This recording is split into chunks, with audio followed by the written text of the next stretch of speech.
Olá, tudo bem com vocês? Eu estou voltando por aqui para a gente falar um pouquinho mais sobre a reforma tributária, os impactos que ela dá aqui no nosso dia a dia, com um olhar de negócios, e não de contador e não de tributarista, ok? Bom, já falei do Cadastro Brasileiro de Imóveis. Quem não viu, volta no nosso perfil e vê, porque isso é o início e é importante.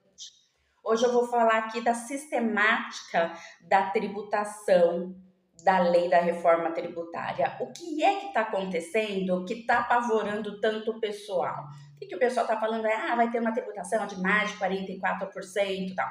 Bom, em alguns casos, imagino que sim, não sei se nessa porcentagem, mas sim haverá um aumento de tributação. Não porque há aumento de valor da carga tributária, mas que há aumento da carga tributária em si. Então, hoje eu vou falar da sistemática e de por que isso está acontecendo com foco em operações com imóveis, tá? Que é aqui a nossa área, que a gente trabalha com contrato de locação, compra e venda, faz assessoria em escrituras, uso capião, inventário, né? Alguma análise aí de holdings, que é o que nós precisamos prestar mais atenção. Então, antes, porque eu pretendo falar das operações em si, mas antes eu vou falar de aspectos conceituais, porque sem pensar nisso, a gente não consegue pensar se a gente vai se enquadrar ou não. Então, o que eu vou falar hoje com vocês? O que está acontecendo com essa reforma tributária? Basicamente, ela está ampliando o que a gente chama de hipótese de incidência.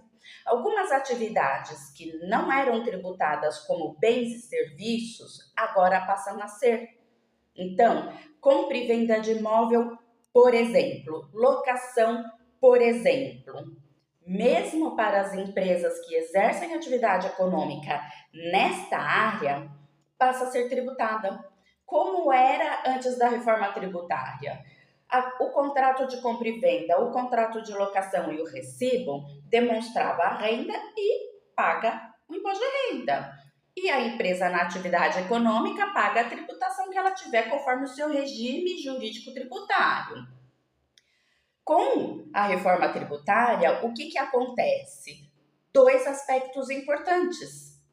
As operações com imóveis, compra e venda, doação, mútuo oneroso, locação, por exemplo, né? E as atividades que estão ali descritas na lei, mas basicamente operações com imóveis, passa a ser hipótese de incidência, passa a ser atividade tributária com incidência, atividade econômica, com incidência do IBS e do CBS.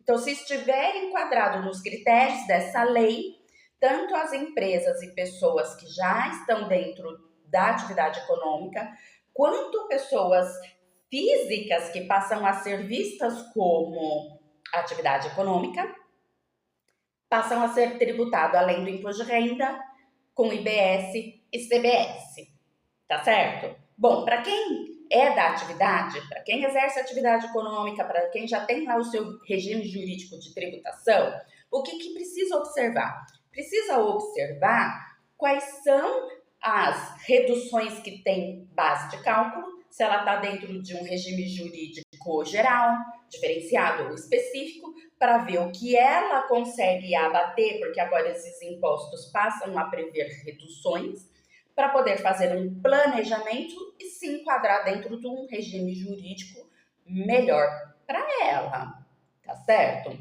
Pessoa física. O que essa lei, em termos conceituais, pensa com relação a nós?